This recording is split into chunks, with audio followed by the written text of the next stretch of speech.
This is the channel Learn History While You Sleep. Here, you'll find immersive, softly narrated stories from ancient civilizations, medieval empires, and forgotten corners of history, all told in a calming tone designed to help you relax, unwind, and fall asleep. Each episode is crafted to blend education with rest, transforming bedtime into a gateway to the ancient world. New videos weekly. Topics: Rome, Greece, Egypt, medieval Europe, lost empires, and more. Let history guide you into dreams. Subscribe and start your journey through time while you sleep. Alchemy, a word that evokes images of secretive laboratories, cryptic manuscripts, and hooded figures hunched over bubbling cauldrons. But in the heart of medieval Europe, alchemy was far more than mystical imagery.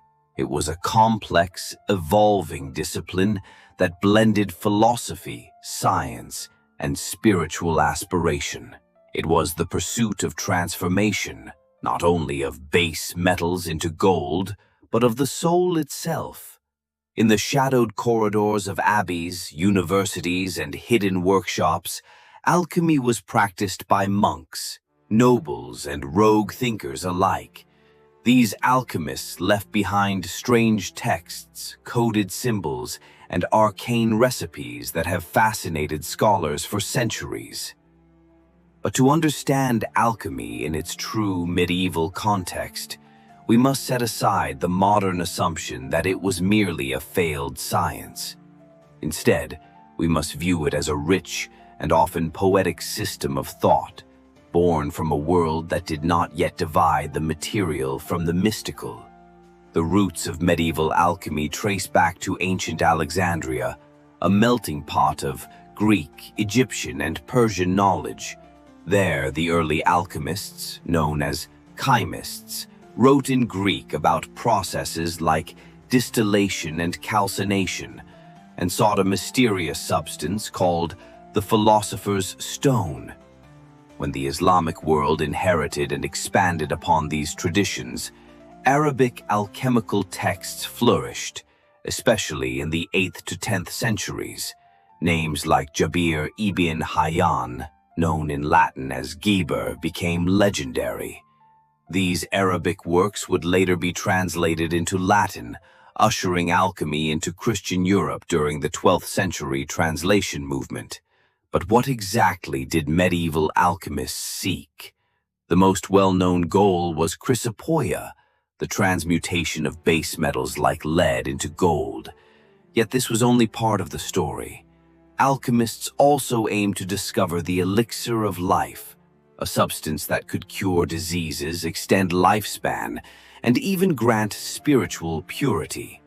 They believed that metals matured underground, and that, with the right techniques, one could accelerate this process. Just as nature slowly refined matter, so too could the alchemist hasten that transformation through secret arts. Their methods were both empirical and symbolic. Alchemists conducted experiments in primitive laboratories using furnaces, glass alembics, and a curious collection of minerals and animal parts. They would grind cinnabar, distill wine, and sublimate mercury. Their texts describe processes in metaphorical terms: solve et coagula, dissolve and congeal, putrefaction, sublimation, coction. But what appears as mystical language often encoded real techniques. And just as importantly, the alchemical process mirrored a spiritual one. As lead became gold, so too was the soul to be purified. The alchemist's world was one of symbols. The sun stood for gold, the moon for silver. Mercury symbolized both the metal and the principle of transformation. Sulfur represented the soul and salt the body. Dragons, lions, eagles, and hermaphrodites danced across their manuscripts not as fantasy, but as allegory. The emerald tablet, attributed to Hermes Trismegistus, declared, As above, so below. In this cosmology, the microcosm mirrored the macrocosm, and the operations of the furnace echoed those of the cosmos and of God. Among the most iconic figures of medieval alchemy was the enigmatic Nicolas Flamel. Though likely apocryphal, legends claim that he discovered the Philosopher's Stone and achieved immortality. His name has endured in countless texts and fictions, from 17th-century grimoires to modern novels. Another key figure was Roger Bacon, a 13th-century English friar who, though remembered for his scientific insights, also wrote on alchemy, optics, and theology. Bacon believed that alchemy could serve the church by providing gold for holy purposes and medicine to preserve life. The 14th-century alchemist John of Rupeshisa claimed to have distilled the quintessence of wine, what we now call ethanol, and saw it as a spiritual force. He believed that this essence could preserve the body and assist in the coming apocalyptic times. Similarly, the mysterious Book of Secrets by Pseudo Geber outlined systematic chemical procedures, hinting at the early stirrings of modern chemistry. Yet alchemy was never fully embraced by the Church. While some clerics dabbled in it, the practice often flirted with heresy. The idea of making gold, especially for personal gain, challenged the natural order and divine providence. In 1317, Pope John XXII issued a bull condemning alchemical frauds, and secular authorities banned the minting of false gold.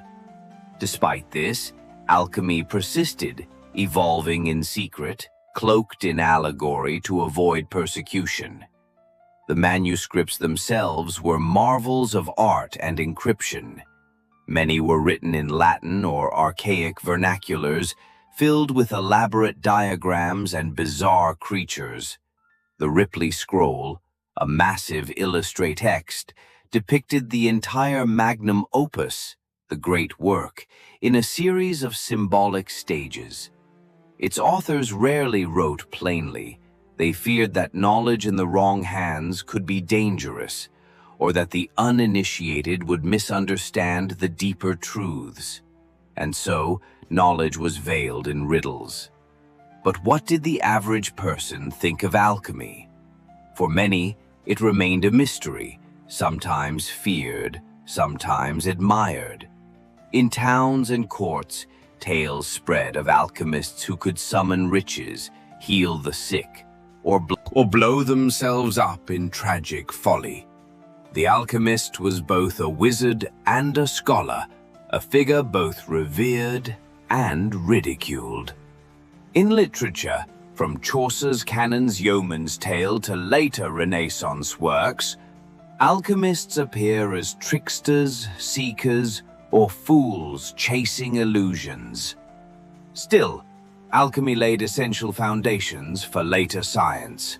Though often incorrect in theory, its practitioners developed experimental methods, created new apparatuses, and discovered substances like hydrochloric acid and alcohol.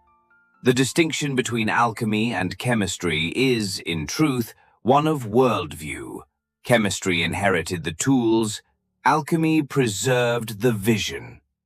By the 16th and 17th centuries, figures like Paracelsus blurred the lines between alchemy and medicine. He rejected the classical elements and introduced new chemical remedies, drawing from alchemical ideas to treat disease. In this new era, alchemy began to fracture. Some clung to its spiritual roots, while others pushed toward empiricism. Eventually, during the Enlightenment, alchemy was dismissed as superstition. But even then, the dream persisted. Today, historians revisit alchemy not as folly, but as a rich chapter in the history of ideas. Its strange symbols and arcane language reveal how people once viewed the world.